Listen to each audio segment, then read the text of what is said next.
अस्सलाम वालेकुम स्टूडेंट्स। जैसा कि क्लास 10th कंप्यूटर साइंस की फ़र्स्ट असाइनमेंट चेक हो चुकी है और उस असाइनमेंट में जो कुछ गलतियां या ख़ामियां थीं उनको रिमूव करने के लिए ये फॉलोअप क्लास रखी गई है। जैसा कि मैंने आपको स्टार्टिंग में भी बताया था कि हमारी कोशिश यही होगी कि हम अपनी जो सेल्फ़ राइटिंग की स्किल है उसको इम्प्रूव कर सकें। मैंने इस असाइनमेंट की चेकिंग के दौरान मार्क्स आपको नहीं दिए, क्योंकि अक्सर बच्चे जो है वो मार्क्स के चक्कर में या तो ज़ुबानी नहीं लिखेंगे, देखकर लिखेंगे, या फिर वो गलतियों से डरेंगे कि यह हमारी गलतियां ना हों और हमारे मार्क्स ना कट जाएं। और मैंने कोशिश भी यही किया है कि इसमें जो इस असाइनमेंट में जो क्वेश्चंस थे वो कुछ लॉजिकल हों, ताकि आपके पास फ्री हैंड हो, ताकि आप खुद से कुछ ना कुछ लिख सकें। और जो मैंने देखा है अभी तक इस असाइनमेंट नंबर 1 में कि काफ़ी बच्चों ने अच्छी हद तक इसको अचीव किया है और कुछ बच्चों ने सेल्फ राइटिंग का इस्तेमाल किया है और इसको बड़े अच्छे अंदाज से कंप्लीट किया।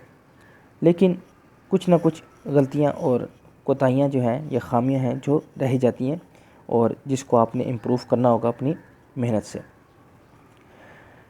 ज़्यादातर जो क्वेश्चन हैं वो बच्चों ने बुक से ही एज़ इट इज़ उतारे हैं।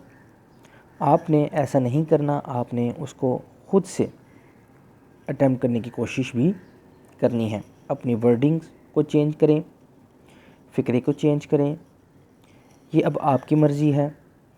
क्योंकि जब आप इसको अच्छे तरीके से ज़ुबानी लिखने की कोशिश करेंगे तो फिर आपके जहन में कुछ ना कुछ वर्ड नए ज़रूर आएंगे एट द मोमेंट जब आप उसको लिख रहे होंगे। हमारा जो फर्स्ट क्वेश्चन था व्हाट इज़ प्रॉब्लम सॉल्विंग, वो भी आपने अच्छे तरीके से अटेम्प्ट किया और कुछ बच्चों ने इसके साथ जो है वो स्टेप्स के नाम लिखे हैं फर्स्ट क्वेश्चन में ही।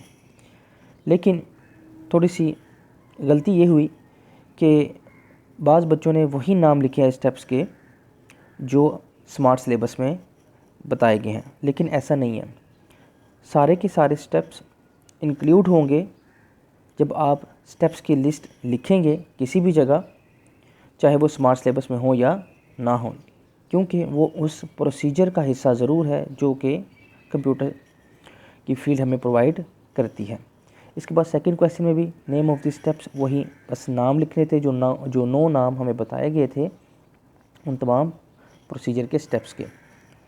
उसके बाद what is design algorithm stage, इसमें सिंपली आपने ये बताना है कि हम इस स्टेज में एल्गोरिथम को डिज़ाइन करते हैं और उसके बाद एल्गोरिथम की डेफिनेशन आएगी। थोड़ा सा क्वेश्चन को आपने मोल्ड करना है, ये मैंने पहले भी बताया था। उसके बाद एक्सप्लेन डेस्क चेकिंग, जो सिंपल सी डेफिनेशन है। फिर उसके बाद राइट अबाउट कोडिंग, कोडिंग के बारे में। कोडिंग एक कीवर्ड है किसके मुतल्लिक, राइट दी प्रोग्राम के मुतल्लिक, जिसको आपने गौर से दोबारा से भी हो तो अच्छे से जहन नशीन कर लेना। व्हाट इज़ प्रोग्राम, प्रोग्राम की डेफिनेशन, हालांकि बहुत छोटी सी डेफिनेशन है लेकिन अक्सर बच्चे इसको मिस कर जाते हैं, इसलिए इसको रिकॉल करवाया गया है। फिर है एक्सप्लेन साइंटेक्स। साइंटेक्स सिंपली क्या है, साइंटेक्स का मतलब जो होता है वो है असूल, और किसी भी प्रोग्रामिंग लैंग्वेज के जो असूल हैं वो उस प्रोग्रामिंग लैंग्वेज के साइंटेक्स कहलाएंगे। What is bug and debugging, इसका भी मैंने अच्छे तरीके से आपको करवाया था, आप बुक पे नोट कर लें कि किसी भी किस्म की मिस्टेक और एरर जो है प्रोग्रामिंग टर्मिनोलॉजी में वो बग कहलाती है। यहाँ पर गलती ये हुई है कि बच्चों ने सिंपल बहुत छोटी सी डेफिनेशन लिखी हुई कि मिस्टेक को या एरर को बग कहा जाता है प्रोग्राम में। आप थोड़ा सा उसको मोल्ड करें, थोड़ा सा मज़ीद लेंथी करने की कोशिश करें, ये आप कर सकते हैं इंशाल्लाह। What is test and debug the stage, इसके बारे में मैंने आपको जो है वो ब्रीफली समझाया था। फिर और बच्चों ने इसको सही तरीके से अटेम्प्ट किया। Why we use flow chart, ये भी बच्चों ने अच्छे तरीके से इस्तेमाल किया, इसको क्वेश्चन को यूज़ किया। What is the purpose of pre defined process symbol, ये क्वेश्चन जो है मैंने एक्सट्रैक्ट किया है जो सिंबल्स बताई गई थी हमें फ्लो चार्ट की उसमें से, और वहाँ पर जो है वो इसके सिंपल 1-2 लफ्ज़ लिखे हुए हैं। और कुछ बच्चों ने अच्छे तरीके से इन दो लफ्ज़ों को एक डेफिनेशन में ढाला, क्योंकि सिंपल हमने जो है वो एक्सपेंड करना है और जो वे ऑफ सेंटेंस है उसको यूज़ करके हमने इसको एक कंप्लीट डेफिनेशन में ढाल देना है। जो प्री डिफाइन प्रोसेस सिंबल है, इसका जो मकसद है वो फंक्शन के लिए भी इस्तेमाल होता है, सब रूटीन के लिए भी इस्तेमाल होता है, और इसका नाम हमें ये बताता है कि यहाँ पर हम किसी भी डिफाइंड किए हुए प्रोसेस को मेंशन कर रहे हैं। प्री का मतलब क्या होता है? पहले।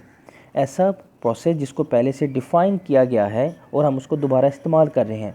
सब रूटीन भी मैंने आपको पढ़ाया था, बताया था, और फंक्शन भी ऐसा ही होता है कि हम उसको डिफ़ाइन कर देते हैं, क्रिएट कर देते हैं, और जहाँ हमारा दिल करता है हम उस फंक्शन को यूज़ करके उससे अपना काम करवा सकते हैं। जैसे कि सिंपल SQR फंक्शन है, उसके अंदर भी कोई ना कोई कोडिंग होगी, लेकिन हम क्या करते हैं, सिंपली SQR फंक्शन को इस्तेमाल करते हैं और उसका आंसर हमें प्रोवाइड हो जाता है। फिर रिमार्क सिंबल थी, लिमिटेशन भी सिंबल है, लिमिटेशन भी सिंपल हैं फ्लो चार्ट की। उसके बाद एडवांटेजेस भी मेंशन किए गए थे।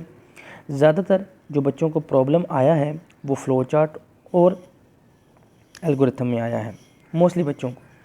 लेकिन फ्लो चार्ट में सिंपल उनकी छोटी सी गलती ये हुई कुछ बच्चों की कि वो डिस्प्ले करवाना यानी कि आउटपुट लेना भूल गए, और कुछ बच्चों ने जो सिंबल्स यूज़ की थी फ़्लो चार्ट में उनमें कहीं ना कहीं वो गलती कर गए, क्योंकि फार्मूला पहले से मेंशन है आपको क्वेश्चन में।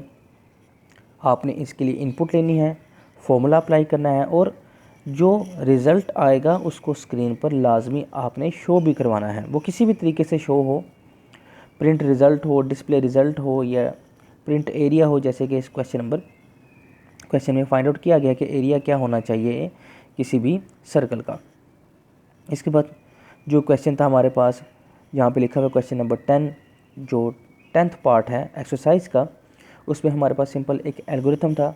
एल्गोरिथम में बच्चों ने अच्छे तरीके से उसको अटैम्प्ट किया, लेकिन एक चीज़ आप जहन में रखें कि एल्गोरिथम जो है वो स्टेप बाय स्टेप होगा, यानी कि आपने उसके साथ जब उसको लिखेंगे तो स्टेप 1, स्टेप 2, स्टेप 3, स्टेप 4 और जो जितने भी स्टेप्स होंगे आपने वो साथ लाजमी मेंशन करने हैं।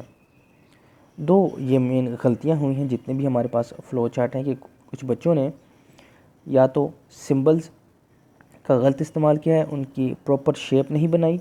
ये लाजमी होता है कि आप उसकी प्रॉपर शेप बनाएं ताकि एग्ज़ामिनर को प्रॉपरली पता चल सके कि आपने कौन सी सिंबल बनाई है। उसके बाद दूसरी गलती फ़्लो चार्ट में कि रिज़ल्ट को डिस्प्ले नहीं किया गया, उसको डिस्प्ले करवाना लाजमी है। और जो एल्गोरिथम है उसमें जो गलती हुई है वो कुछ ऐसी है कि स्टेप्स लिखना भूल गए हैं एल्गोरिथम के। उनको आपने स्टेप लिखा है, लेकिन उनके साथ आपने ये भी लिखना होता है, जैसे फर्स्ट स्टेप होगा तो उसके साथ लिखना लाजमी होगा स्टेप 1। जब दूसरी लाइन पे आएंगे, दूसरा काम बताएंगे कि कौन सा काम किया जा रहा है इस स्टेज पे, तो वहाँ पर भी आपको स्टेप 2 लिखना लाजमी होगा। इसके बाद फ़्लो चार्ट का वही सम एंड एवरेज, वही प्रॉब्लम था कुछ बच्चों का। एल्गोरिथम में भी यही चीज़ थी, बहुत सिंपल सा एल्गोरिथम था। और इसके बाद है explain error and its types with detail. आपने एरर जो है और उनकी टाइप्स को डिटेल में लिखना था। और उसके बाद लास्ट पे है फ़्लो चार्ट की डेफिनेशन और उसकी गाइडलाइंस। और ये भी बच्चों ने अच्छे तरीके से इसको अटेम्प्ट किया। इसको याद करना है आपने लाजमी, हर चीज़ को कोशिश करें कि याद करके लिखें ताकि ये आपके लिए ज़्यादा फ़ायदेमंद साबित हो। मज़ीद किसी भी किस्म की प्रॉब्लम हो तो लाजमी जो है वो मुझे बता दीजिएगा स्कूल के थ्रू या जो भी मीडियम आपको प्रोवाइड किया जाएगा। तो इंशाल्लाह कोशिश कीजिए कि नेक्स्ट जो असाइनमेंट है इससे बेहतर हो। अस्सलाम वालेकुम।